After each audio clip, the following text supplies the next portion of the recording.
Welcome back into the Pick and Roll NBA podcast with Jet and Sap, presented by Full Press Coverage.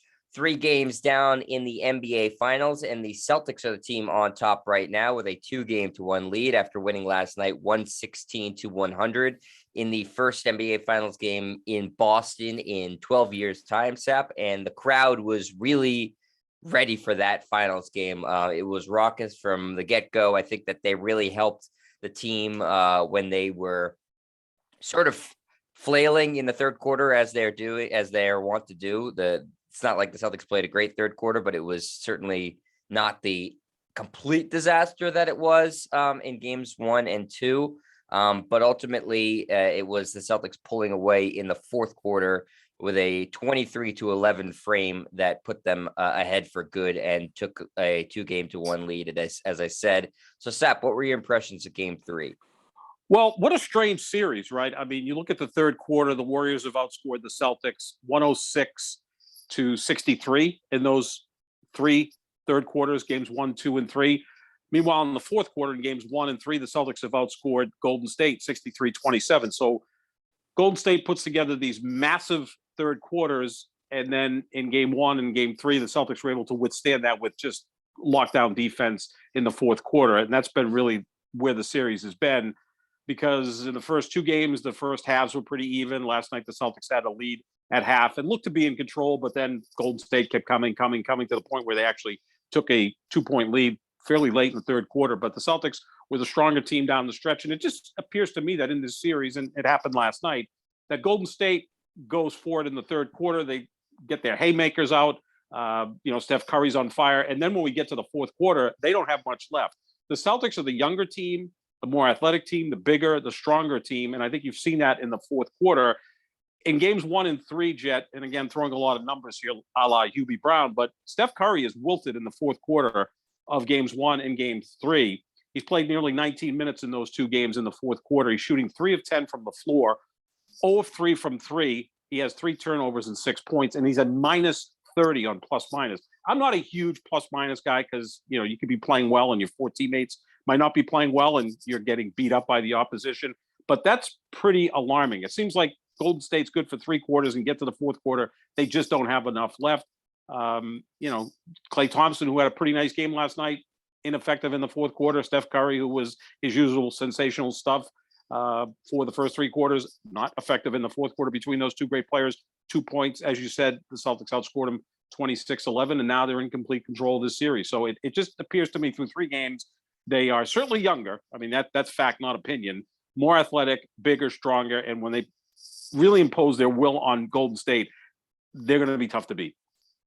We talked about this after game 1 and why we talked about, the Warriors sort of being a front running team and stuff. It's not necessarily an attitude thing, though it is to an extent, but it also has to do with the style of play. And again, talked about it after game 1. By the time the fourth quarter runs around, 3 quarters of running around screens and stuff like that. And if the Celtics are making you work defensively, you're going to be gassed. You can't explode off of screens as fast as you did in the first, second, and third quarter. It's not humanly possible to have more energy in the fourth after you've been running around for, 25, 26, 27 minutes for the first 3 quarters. You're going to be naturally, anybody's going to be somewhat gassed. And so I think you're seeing that in the fourth quarter with Klay Thompson and Steph Curry run off of more screens than anybody in the league. I would venture to guess, and probably cover more ground in terms of like total miles run over the course of a season than anybody. So I think you see that fatigue come into play. And when your legs are a little bit heavier and your arms are a little bit heavier in the fourth quarter, it's a little bit harder to get that to shoot the ball. And also it gives the defense a little bit more time to be able to block your shot or impact it in a different way and maybe make you force a pass. So I think that's continues to be the key for the Celtics is keep it close, keep it manageable. And then in the fourth quarter, you give them your best shot and you try to come over the top, work for them in game 1, work for them in game 3. So what happened, in game 2 was it just got completely out of control by the time the fourth quarter rolled around, and it didn't matter how tired the Warriors were. You weren't coming back from that type of deficit. So, that obviously is key for the Celtics. And you know, the thing we talked about coming into this game, Sap, and you know, everybody was talking about was turnovers, and the Celtics didn't do an amazing job last night with turnovers, but they did significantly better than what they had been. 12 turnovers last night, 16 for the Warriors. So a big improvement for the Celtics there. And for me, Sap, the biggest thing overall in this game was the rebounding battle. Celtics win the rebounding battle 47-31.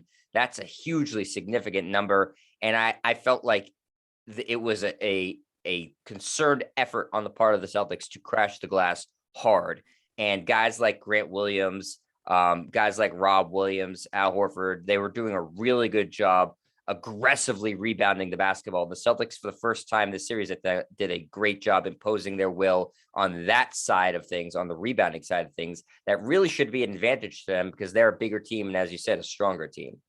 They're bigger at every position, right? From Marcus Smart being bigger than Steph Curry, not necessarily taller, but probably 30 or 40 pounds heavier. He's just a much bigger person. Stronger. Way stronger. I mean, in fact, Marcus Smart, you know, looks like he put a few pounds on during the postseason, which is nearly impossible, but he's stronger. At this point in their career, Jaylen Brown is by far a better athlete than Klay Thompson. We saw on one block that Jaylen Brown had, it kind of looked at that point like the kid finally surpassed dad, that the kid was ready to dominate dad, you know, in the driveway. And that's what happened on that block of Klay Thompson.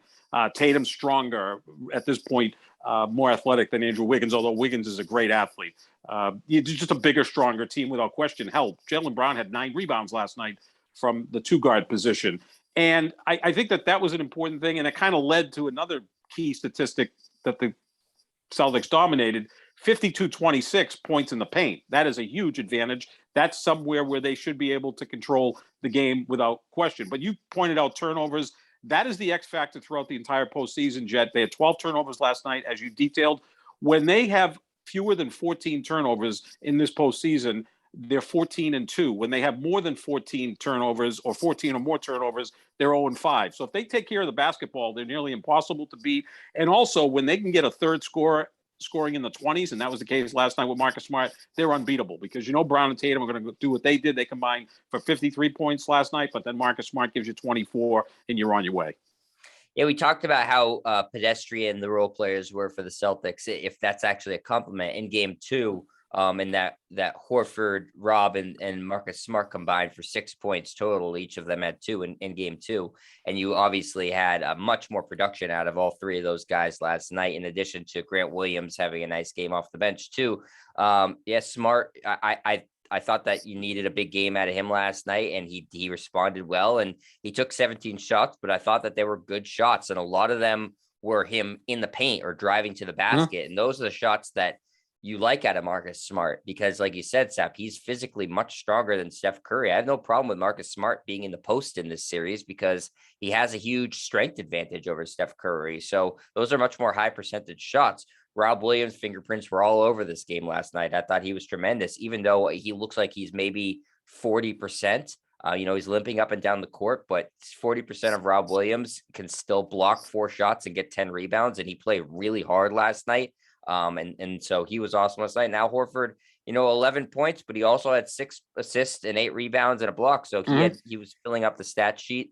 And the Celtics don't need, Rob or Al Horford to go out and score 20 every night. But if they can get, like you said, another guy besides Brown and Tatum to score 20, they're really, really hard to beat. And the role players at home, as sometimes they often do, Sep, showed up more than they did on the road. So credit to them for showing up.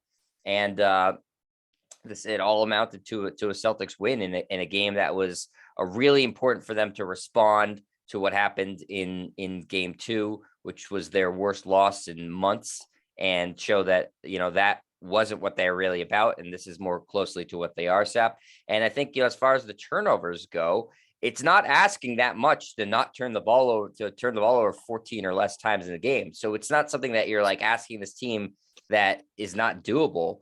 They can do it. It's about just treating every possession with care. Because we said, Sap, after game 2, a lot of those turnovers, most of them, in fact, were just careless passes or not handling the ball well. So if Golden State makes a great defensive play, hats off to them. But they're not making 14, 15, 16 amazing defensive plays that are resulting in turnovers. Most of those were the Celtics just doing unforced dumb stuff. Yeah, last night Marcus Smart got a little careless with the basketball, especially in the second quarter when I thought they could have really extended the lead, kind of held them back a little bit. And as far as Marcus Smart, who I thought played a really outstanding game outside of those turnovers, I mean, he was scoring, he was defending, facilitating as best he can, and coming up with big plays, as you said, in the low post. Golden State does not have a rim protector, right? I mean, we talk about Kevin Durant, and I bring him up all the time because with Kevin Durant, Golden State was unbeatable. Without him, they're an outstanding team. They did win a title in 2015, but they're very beatable.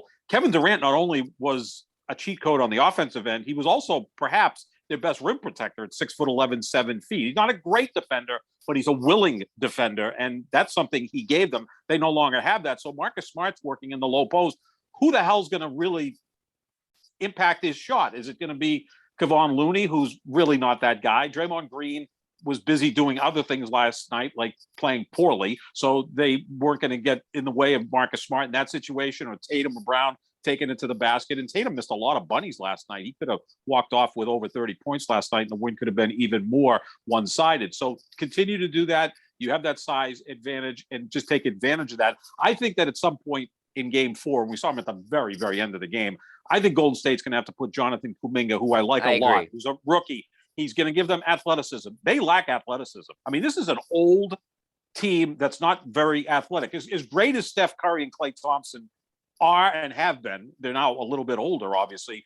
They were never considered great athletes out there. They were highly skilled basketball players. Draymond's not a great athlete. Wiggins is their best athlete. I think they should play Kuminga a little bit more going forward in game 4. And we know Steve Kerr's willing to do those types of things because he did that in the 2015 finals when he brought Andre Iguodala off the bench to start in the lineup and check LeBron James. And he ended up winning the MVP of that series as he held LeBron to 37, 13, and 10, which is, still a pretty good series by LeBron, even though somehow the narrative was that Iguodala shut him down, which he clearly didn't. But, that's another discussion for another day. Shut him right down. But Kuminga is a guy I think you got to see more of if you're Golden State. I know he's a rookie. I know he's going to make some mistakes out there, but he's going to give you athletic ability, something that you need if you're Golden State.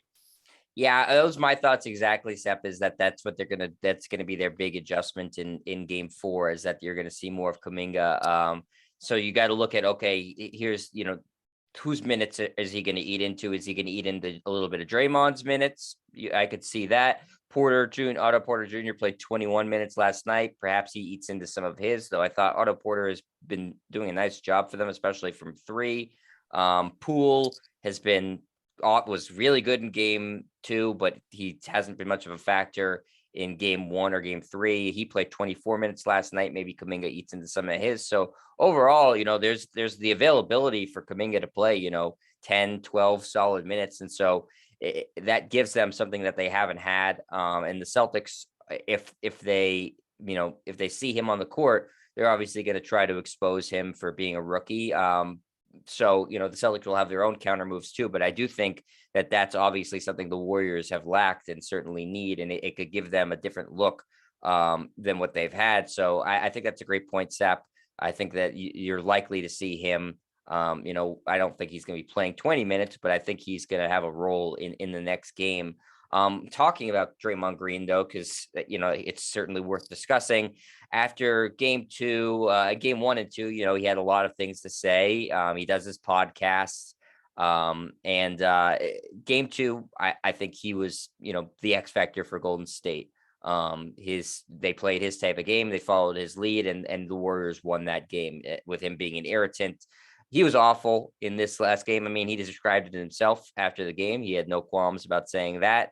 2 points, 3 assists, 4 rebounds, fouled out, 2 turnovers in 35 minutes, 1 of 4 from the floor, 0 of 2 from 3.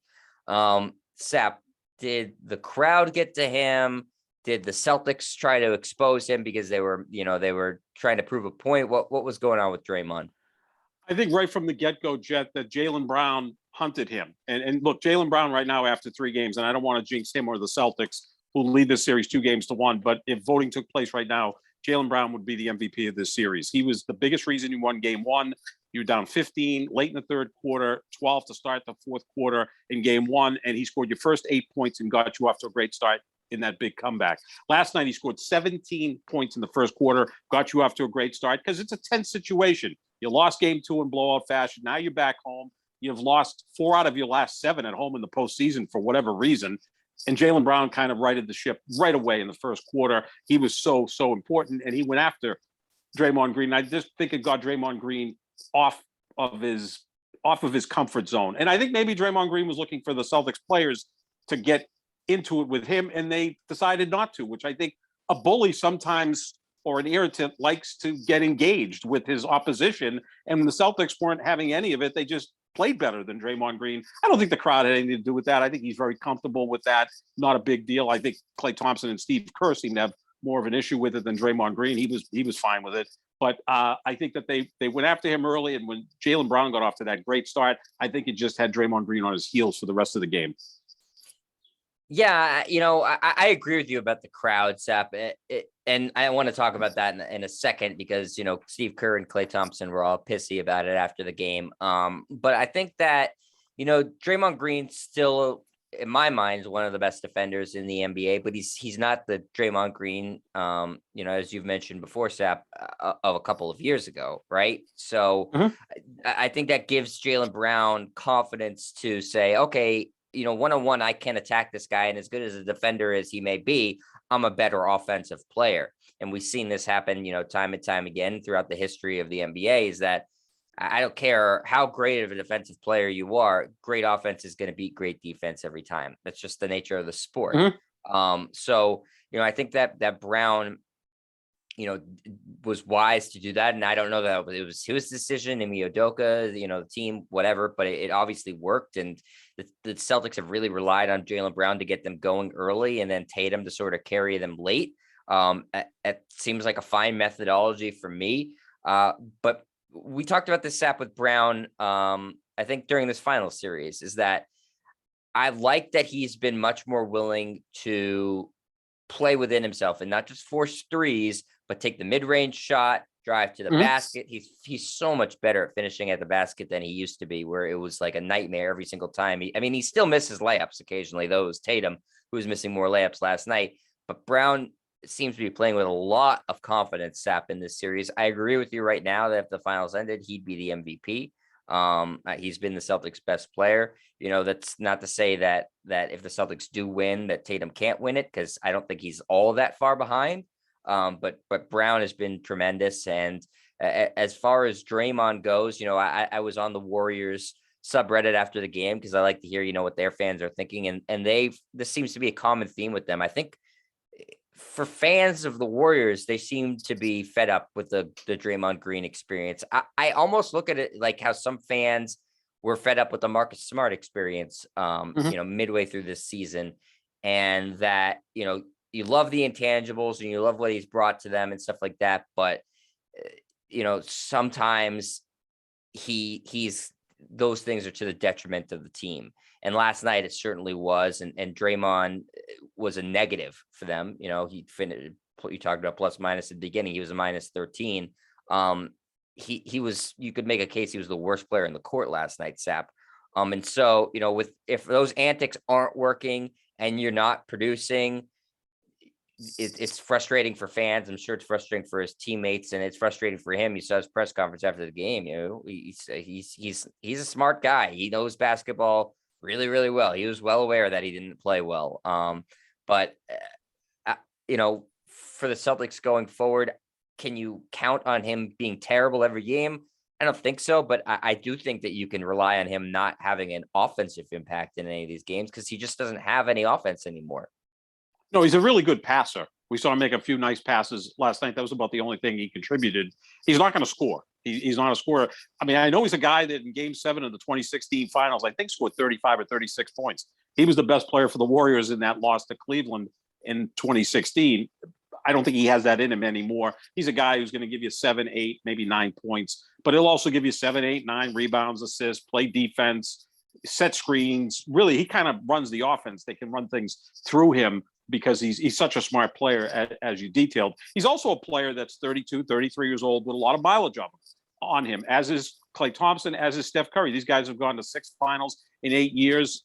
As you say, they play a style Olympics. Yeah, exactly. I mean, these guys have played a lot of basketball over this period of time. And it just looks to me now that the Celtics, as I said at the beginning, are the more athletic team, younger, bigger, and stronger. And they're just imposing their will on them. And it's going to be difficult for Golden State to get back in this. Now, game 4 is Friday night. And if Golden State finds a way to win, now it's 2-2, best of 3 with Golden State having home court advantage. And that's all the Golden State Warriors need to come here to Boston is win 1 of 2. And we know what Draymond Green can do.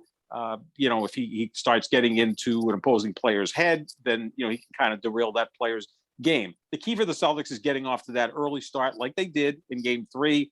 Brown had 17 in the quarter. You built up a double-digit lead, and you kind of built that all the way through until, again, having trouble in the third quarter when somehow Golden State in his game jet in the second quarter scored 8 points in 37 seconds, right? Remember that stretch. And then they had a 7-point play in the third quarter. So they had 15 points in 2 very, very short periods. One in the second quarter, one in the third, and they still lost by 16. So the Celtics really dominated that game, except for those 2 little stretches in there, which, I've never seen a 7-point possession. It's just, they're probably the only team that can do it. Absolutely. And they're probably the only team that could score 8 points in 37 seconds. I mean, it was just like, whoa, what happened? The Celtics were in control. I was surprised, with about 2 minutes and change left, Kerr, emptied the bench. And, I thought that, listen, it was a large lead for the Celtics at that point, but leads should mean nothing to that Warriors team. So I was a little surprised, though Curry was a little dinged up. So maybe it makes sense from that standpoint. But yeah, you can't. That's why the Celtics get in trouble when they start thinking, oh, well, we have a nice little double-digit lead here. We can coast a little bit. Well, double-digit lead is erased in, like you said, 30 seconds for the Warriors. That means absolutely nothing to them. So you have to be cognizant of that too. And Sap, the Celtics have two wins now in this final series, but they haven't played I'd say, a great game yet where they've been like, wow, this team really just they played 4 great quarters here. Like they were good in the first quarter. They were excellent in the fourth. The second was a toss up and the third was bad. So it's like, and the game 1, it was basically the Celtics did well, was played to about a draw in the first half and then had a dominant fourth quarter. But I'd like to see a 4-quarter effort out of them. Well, now you're looking for perfection. I mean, now you're looking for the 2017, 2018 Warriors who just regularly did that every game in the postseason. And the Celtics I don't need really it every good. game. I just want it one game. Well, hopefully they can do it 2 more times and then you'll be hanging banner number 18. So, I mean, that's perfection. And again, I've said this a million times, really the last 2 years, I don't see a dominant team out there. I mean, Milwaukee beat Phoenix in the finals last year. The Celtics, Golden State are meeting in the finals this year. None of those 4 teams are dominant teams. They have their flaws. That's where the NBA is now, whether you think that's a good thing or a bad thing. Some think it's a good thing because now it's much more competitive. Other people like having a dynasty in there that you kind of target and try to dethrone. But, the Celtics do have their flaws. They're not going to just go out there and play a perfect game. They still turn the ball over a bit too much. Occasionally on offense, they go with the too much ISO ball and gets them out of sorts. In terms of rebounding, sometimes they kind of lose their edge, although, as you pointed out earlier, 47-31 edge last night, which they should have over this team. Absolutely. Golden State's not a really good rebounding team. I mean, Looney and Draymond Green are your 2 best rebounders, and it feels like Golden State, when those 2 guys are on the floor playing 3 against 5. Right. And Golden State killed you, Sap, with offensive rebounds in the last 2 games. I know you won game 1, but you gave up too many offensive rebounds, and that's about effort. And the Celtics did a much better job, as I alluded to earlier, with the effort on the rebounding. And Sap, I'm not necessarily looking for a perfect game from the Celtics, but there are things I'm saying that I think Coach Udoka, I'm sure, is saying this today, that they can still clean up. Like, for example, Sap, 17 of 24 from the free throw line. They could do much better than that. They missed too many free throws. It's crazy how many free throws this team misses. Yeah, I mean, okay, so if they go 20 for 24, now you're looking at 80%. 17 of 24 is 72%. So, yeah, I get you. Look, I mean, I'm LeBron James' biggest guy here on the East Coast, and it's maddening sometimes when he has trouble at the free throw line. A guy of that caliber should not shoot 70% from the free throw line. And you look at Jaylen Brown, who can hit threes with people all over him, or mid-range shots, off the dribble where it's nothing but net. And then he goes to the free throw line, and he got lucky that there was a lane violation, or he would have clunked 2 free throws. It was like Marcus a Smart quadruple missed lane 2. violation. Yeah, it was Draymond Green essentially, was going to start World War III in the middle of that, whether he was trying to hurt Jason Tatum on one free throw or come from the bench in another. I've told you before, the Celtic I feel most comfortable at the free throw line is Rob Williams for some strange reason. He seems like he just goes there and hits his free throws at a better rate than, Horford went 0 for 2 in one stretch at the free throw line. So so they could clean Grant that Williams, up. who's a 90% free throw shooter, went 1 for 2. It's like, Right. I don't know Rob what the hell is Williams. wrong with him. If Rob Williams is out there and there's a technical, send him to the free throw line. What the hell? Why not reward the guy? Because, what you get from him offensively is perceived to be a bonus, but we both agree that Rob Williams is a really good offensive player. Excellent screener, good passer. The lobs are unstoppable. He's got a really good feel for offense. I remember he took that little shot yesterday that was kind of an awkward looking shot. He followed it up and just ripped the rebound away from Draymond Green and then just, put it right back in. He's sensational. And we'll see what he gives the Celtics in game 4, because there's only one day between game 3 and game 4. So you're going to have to kind of monitor how healthy he's going to be for Friday night. And also Al Horford, who's 36, how he's going to recover from that. But then also Golden State with, a bunch of old guys, and Steph Curry with some sort of foot issue that, resurfaced in a tangle last night. So, short period of time in between games 3 and 4. We'll see how both teams recover. Yeah, as far as the foot injury goes, he's already said he's playing in game 4. I think it's much ado about nothing. Warriors fans were all hot and bothered. But as far as the play that happened there, Sap, that's a live, loose ball. I have no fault with anybody who's diving on it, whether it was a Warrior or Celtic. Al Horford didn't do anything dirty there. Just, it's the NBA Finals. If you're not diving on the court for a loose ball in a tight game, then why are you there? Right. Cam Newton got criticized for not doing the same thing in the Super Bowl. So that I have no problem with. And I think Curry ultimately, but I know he's had ankle problems his whole career and foot problems, but I think he's going to be fine. And I wouldn't be too worried about that if I was a Warriors fan. His shoulder, elbow, and wrist are fine. Yeah, that's exactly. Because there were shots last night that he hit that were just comical. Oh no, he was crazy. He didn't have a good fourth quarter, but he was excellent last night. He was excellent. He's sensational. But the first 3 quarters he's been phenomenal. The fourth quarter he has struggled, but again, we're talking about a guy who's 34, a lot of mileage, and quite frankly, doesn't have a lot of support. Klay Thompson looked closer to Klay Thompson last night. He had a really good game. He had a good game. Andrew Wiggins is going to be a guy who gives you, 14, 16 points. He's a tough watch because he should be better. Draymond and Looney give you really no offense unless it's just garbage. And Porter's been okay in this series, and Poole's been up and down. So Steph Curry doesn't necessarily have all the support he had even at the beginning of this dynasty. And certainly you don't have the cheat code in Kevin Durant. And that's the big difference. Right. So, if you're a Celtics fan, you survived a really good Curry game and I'd say a above average Klay Thompson game. So you feel good about that because that's the Warriors. What they want is to have Thompson and Curry both, scoring plus 25 and Klay at 25 and Curry at 31. And the Celtics win by 16. So you got to feel good about that. Mm-hmm. Sap, as far as the post game stuff went, Steve Kerr and Klay Thompson were upset about the crowd, with the "F you Draymond" chants, and then Draymond Green's wife put out an Instagram post saying this was despicable. Warriors fan would never do anything like this. And meanwhile, you can point to, a million different things of Draymond Green flipping out the crowd. Last night, he swore in front of his son at the podium. The Warriors fans were throwing garbage at Charles Barkley at the end of, the Western Conference Finals. So, it's comical to me, but I'd say I know you're rooting for the Celtics, but as more of a neutral observer, Sap, did you have any issues with the Garden crowd last night?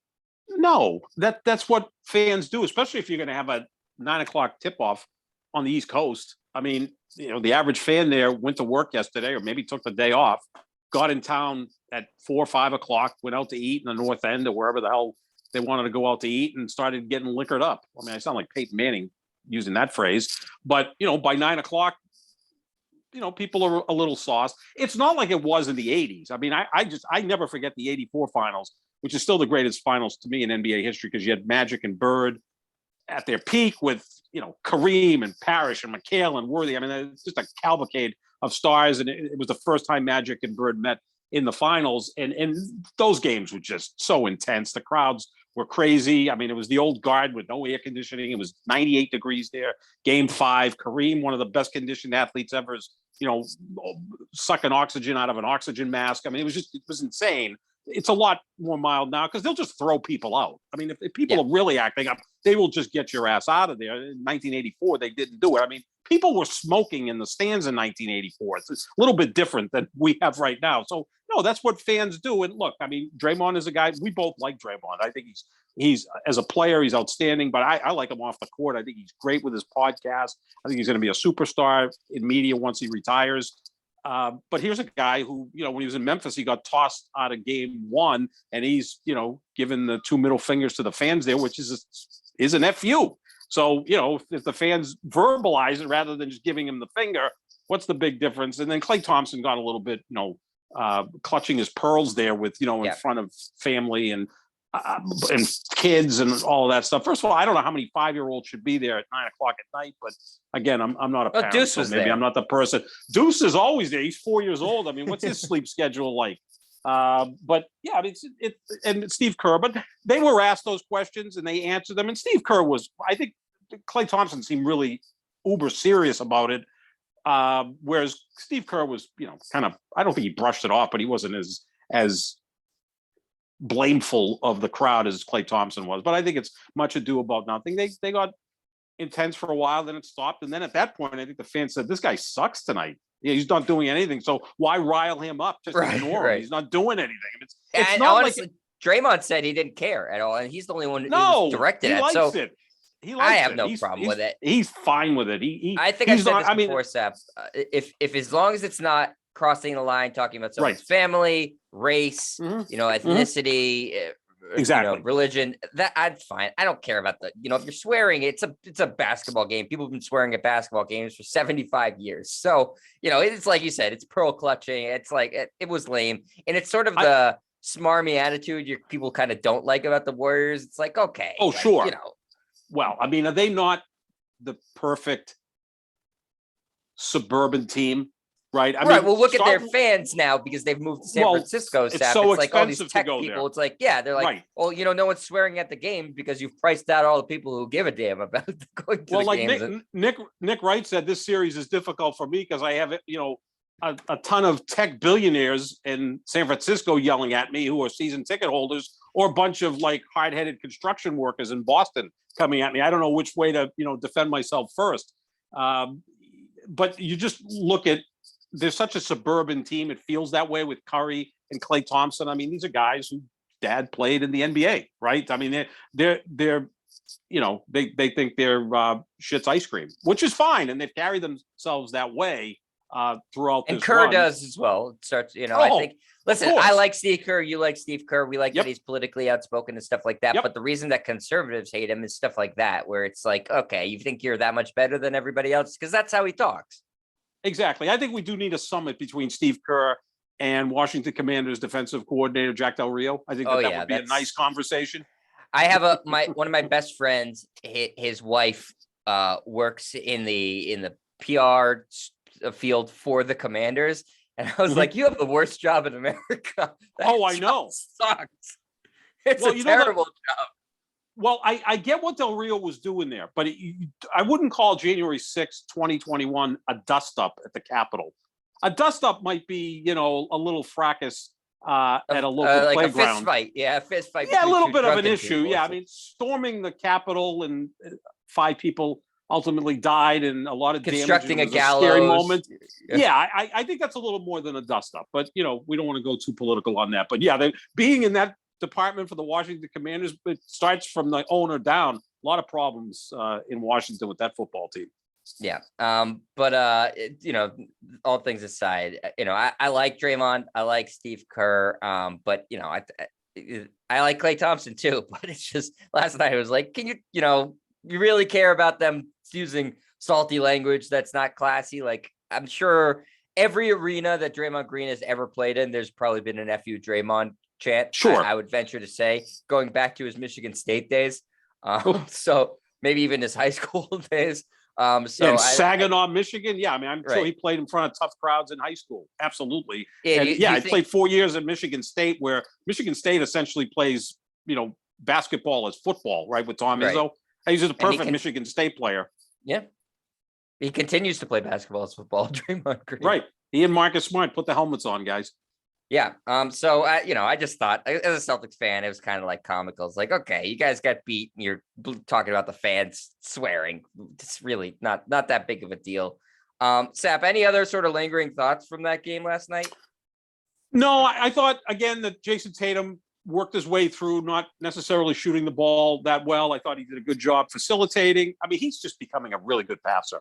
I mean, it's not just the assist, it's the way he's reading the floor, finding his teammates, trusting his teammates, whether it be in the open floor, in the half court.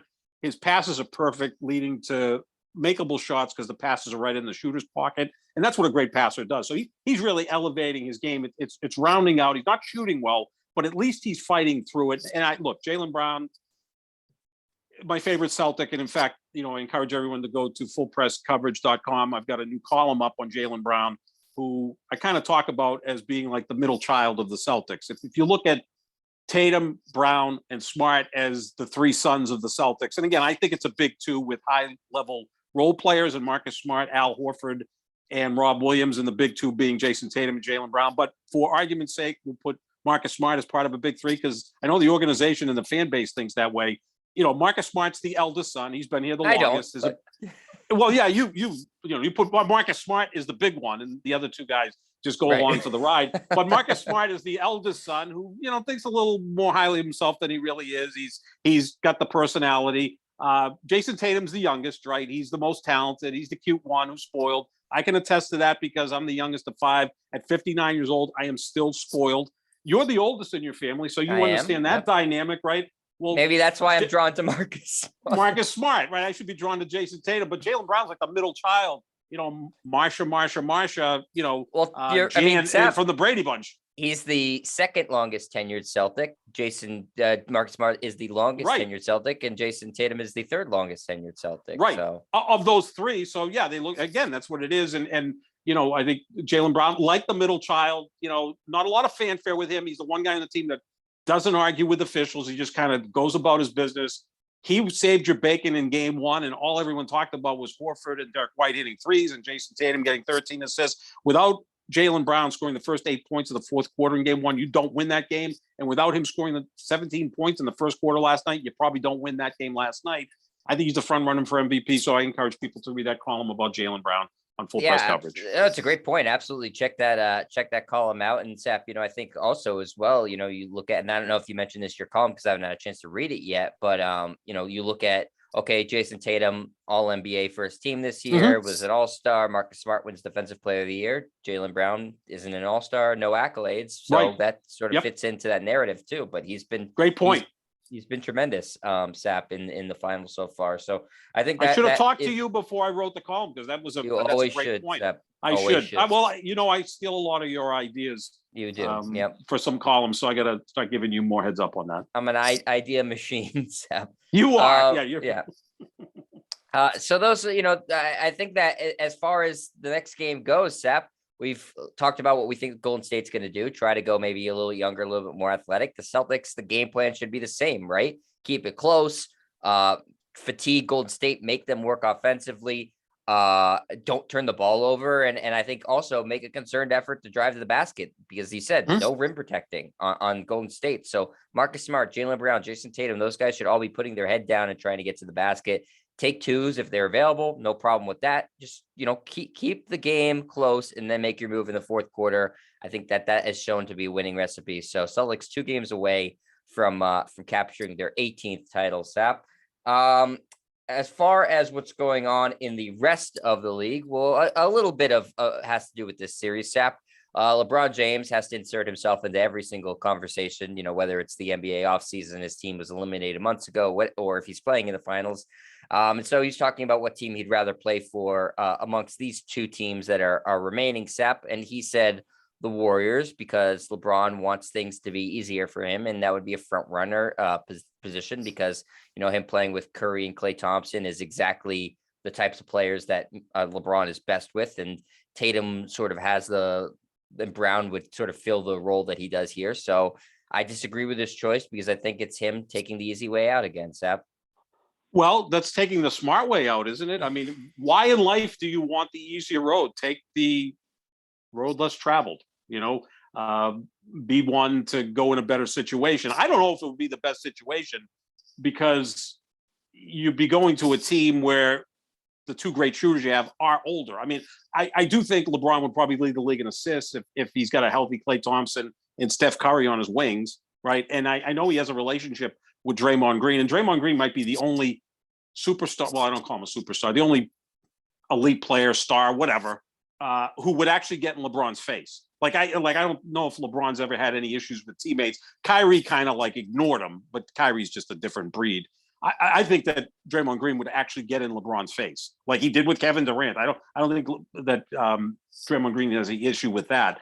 If he was to go to Golden State, I mean, he would probably lead the league in assists with Curry and Klay Thompson. I mean, here I am pumping another column. After LeBron won his title in LA 2 years ago, I said, well, he should then go to Boston to lead them to their 18th title and show Jaylen Brown and Jason Tatum how to win. So, maybe LeBron should have contacted me before he made his next move. But yeah, LeBron inserts himself here, kind of like Tom Brady inserts himself into everything at this point, right? Tom Brady announced his retirement on the eve of the NFC Championship game. And everyone was like, oh, I don't think he'll ever do that to take away from the sport. Baloney. He's got as big an ego as LeBron James, as they should. They're the two biggest athletes of this century in terms of team sports. And LeBron likes to insert himself into this stuff from time to time, but that's good. That's okay. The ratings aren't as good without him, right? We know that. I think they're better without him personally. Right. Even though the numbers don't show that. I'm paying closer attention. That's what it is. The numbers, you can cook the numbers, Sap. That's LeBron's got his fingers all over this sort of stuff. He's juicing the numbers. He is. It's not Nielsen. It's LeBron James. He's now running all of that stuff. I think maybe at Sully's Tavern in Southie, the numbers are higher because the Celtics are playing. But overall, the more people watch when he plays. But he does like to insert himself. He's a master at doing that. He's going to play for the Lakers next year, and then who knows where he goes from there. I'm not sure. We have to still see who decides to draft Bronny, and that's ultimately going to be where he plays. Maybe he'll be an expansion team by the time that LeBron, his son, is drafted, and LeBron has said that he has interest in purchasing the Las Vegas expansion team if that does happen. Las Vegas and Seattle, the two most talked about locations for the NBA expanding to 32 teams. Adam Silver has yet to confirm that. In fact, he's denied it so far, but most people seem to think that's where things are going. And LeBron made it known that the team that he would want is the Vegas team. Is that a good fit, Sep? Yeah, I think so. I mean, he's kind of settled down on the West Coast in Southern California. Southern California to Vegas is fairly close. And, an expansion team, you don't have to deal with any of all of the problems that the prior franchise had. We kind of thought about Portland, but now Phil Knight's involved with possibly purchasing Portland whenever they're for sale. I don't think Seattle would necessarily be of interest for LeBron. Vegas would be. It would be a good thing. And he's going to need some investors in that because whatever the fee is, it's pretty high. I know he's a billionaire now, but you're not going to take every last dollar and buy a basketball team. At least $2 billion is my guess. Right. What the fee will be. Because you're talking Portland's over $2 billion. The Denver Broncos are selling for $4.5 billion in the NFL. This is what these franchises go for. So yeah, if LeBron wants to buy Vegas, maybe Fenway Sports Group gets involved. But I think he wants a bigger ownership stake than that because he owns 2% of Fenway Sports Group. I think LeBron wants to own more than 2% of a basketball team. I think he kind of wants to do that on his own. Is he willing though? The reason that I thought the Portland thing would work well too is because, like you said, it's an established franchise and you're not starting from necessarily the bottom. Like with these expansion teams in the NBA, it takes them a decade to get competitive. Yeah. Is he going to be okay with that, Sap? That's a great question. I mean, again, it does take a while. I mean, look, some of these expansion teams have never got started. I mean, Minnesota's been in the league for 25, more than that, 30 years, and they've never sniffed the finals. They made it to one conference finals. Orlando had a decent run with Shaq and then got back to the finals with Dwight Howard. But yeah, it's not an easy road. Miami, the Grizzlies completely had different. Right. Yeah. They had to move, from another country. Yeah, so Toronto a long time to get good. Yep. Miami's the best of the group. They've won 3 championships, but I mean, they just went out and sign LeBron James as a free agent. I mean, if LeBron can attract a free agent to Vegas, then that's maybe the way to go. And I think players would like to play in Vegas. Heck, if they've got a team in Vegas, I'm sure Paul Pierce would come out of retirement and play for LeBron, right? Yeah, he might. Yeah. He can Charles wear that Barkley. jacket he was wearing last night. Yeah, well, Barkley, Jordan might say, hell, I'm going to sell my team and go play for LeBron. I don't think that would ever happen. I do think, Seth, I think there should be a team in Vegas because I think it's shown that it's a very viable market between the Golden Knights and the Raiders there. Though the Raiders have had a lot of issues with their players not being responsible in Vegas. So I do think that that's a legitimate concern. Not so much the concern about are they going to bet on games and stuff like that, because I think that for the most part, players are smart enough to know, okay, I will get caught if I do this.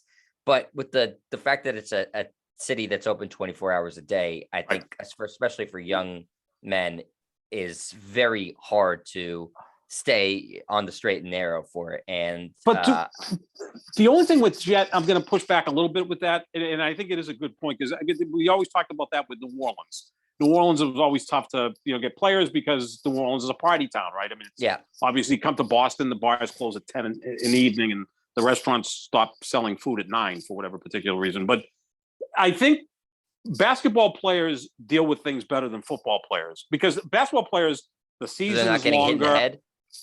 They're not getting hit in the head. There's not as much idle time. I mean, you play once a week in football.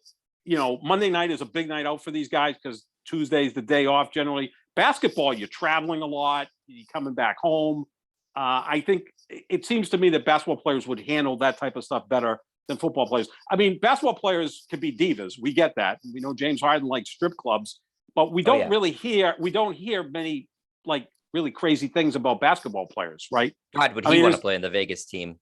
James Harden. Lord. He'd play for free. Be the captain. He would, yeah. You know what? There's an interesting column. If Vegas has a team, you got Harden, Barkley, Paul Pierce out of retirement. Maybe Jordan plays a little bit. Yeah. Right. Who's the all Vegas team, right? The all Vegas team. Yeah. Antoine Walker, without question. He and Paul Pierce would be on that roster. But I think basketball players, oh, God, yeah, absolutely. During the finals, why wouldn't he go play there now? Great idea, Jed. I should reach out to you more often before these columns come up. That's for you. My gift to you. Thank you so much, Jed. But I think the football players, because of the idle time, they just, there's a lot of idle time there in Vegas and you can get in trouble. And I think the basketball players, they seem to be better guys. I mean, I'm making a general statement here, but, how many? Well, I think, Seth, maybe it's because. Was there any? Can you have more oversight? Have we ever heard of an Aaron? Well, we're yelling over each other. Have we ever heard of an Aaron Hernandez? We're about ready to start throwing punch. You're getting like Draymond Green. No, but have we ever heard of an Aaron Hernandez situation in basketball? I can't quickly think of one. I mean, Gilbert Arenas was a little bit off the wall, but I mean, he, not really. I said, more divas than real problems. Jason Williams thing. Yeah, that seemed more of an accident type of thing. Right, it did. I'm trying to think what else. What's the name of the guy on the Lakers in the 1980 season, Sepp, who was the cocaine issue and had the gun? Oh Jesus, I don't know about that. Why am I forgetting? In the 80s? In the 1979, the season he didn't play in the finals because they booted him from the team. Jeez, I don't remember that. Wow, I'm going to tell you right. That's an interesting story. I will.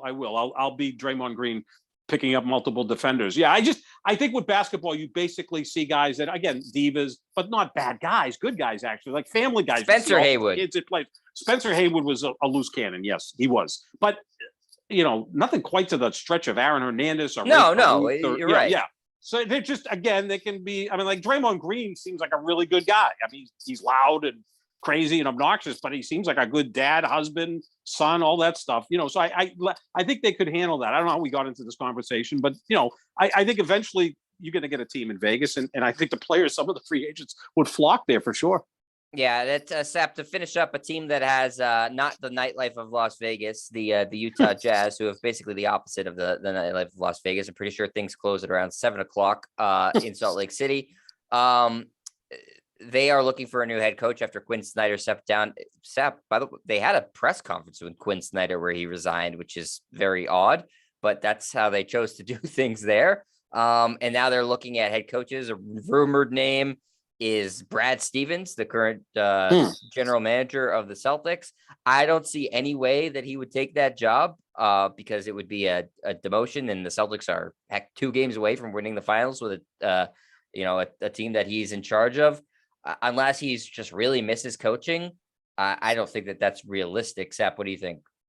No, I don't. I mean, does he want to go back and work for Danny Ainge? I mean, I don't know what their relationship was and is, but he's kind of really built himself a nice reputation here. Like you said, 2 games away from winning a championship, and he put the finishing touches on this team, bringing back Al Horford and then trading for Derek White. Really nice moves that push the team forward to the spot they're in right now. He's making great money. It's kind of a cushy job. You don't have to travel as much. You can be home in the office more often than not. And then maybe in a year or 2, he wants to segue back into coaching. At that point, he could probably go do that. And especially if they win a championship now, his value goes higher to the point where someone may offer him, okay, you're going to be president of basketball operations / head coach, Right. and have all that power, which they don't do that much in the NBA anymore, but they still will do it. And he'll really have complete control where he just reports to the owner, which he does now, but he's not coaching the team. So I couldn't see that happening unless he's just as an itch to get back into coaching. But I think he continues in this job, makes $6-7 million a year. And if they win a championship, he can fine tune this roster. They could have a nice run because they only have one player on this roster right now that's over 28 years old, and that's Al Horford. It's a young team. Absolutely. And you'd imagine if they're able to win a championship, that veteran free agents would want to come to the team. That's how it works in the NBA, right? So they have a chance to maximize the roster with guys who are looking to win a ring. But yeah, I'm sure Brad Stevens, there's a part of him that does miss coaching because he's still a young guy. But this is a great job. It's a lot less stressful because you're not traveling every single day, every week. And so, and you get the credit for if you build the roster. So there's a lot less blame. And at least initially, over time, you get more blame. But I don't see him leaving. And for the Jazz, I don't know who's going to end up coaching that team because they're going to inherit a team that's going to, I imagine, look very different. Yeah, when your 2 best players don't like each other, one's going to have to go. So you're going to have a little talent drain. In Utah, not an easy place or a place at all to recruit free agents. It's going to be interesting to see what happens. But Ainge can recognize talent. We know that. I don't know about how he is at roster construction. I think that was a weakness with Danny Ainge. He wouldn't make those moves at the trade deadline to put the Celtics over the top, and give Brad Stevens credit for making those moves at this trade deadline and bringing in Al Horford last offseason. So it's a good job, not a great job, but I don't see Brad Stevens going there. And I don't see Brad Stevens going back to college either. I think once you taste the NBA, you don't want to go back to college, especially with eventually, the NIL and just, one and dones. And that's going to be a thankless job. A job that we thought was the jobs that we thought were appealing to him, Duke, Indiana, Right. North Carolina, those are all been filled very recently. So, those are not jobs that are going to be coming up for him. And so I think he's very happy where he is. And frankly, he should be. Yeah. But that's going to do it for us here, Sap, at the Pick and Roll NBA podcast with Jet and Sap. Thanks to Full Press Coverage. Make sure you check out their website for Sap's article and whatever articles I inspire him to write in the future. So go check that out. He's got a great article on Jaylen Brown right now. And check out his social media, mine as well, at JohnSap25, at Jet Stryer. And you can find the show wherever podcasts are found. Just type in the Pick and Roll NBA podcast with Jet and Sap. We'll be back after game 4, which is Friday night, talking about what happens in that game. And hopefully the Celtics can take a commanding 3-1 series lead. We shall see. But until then, thanks for listening, everybody. See ya.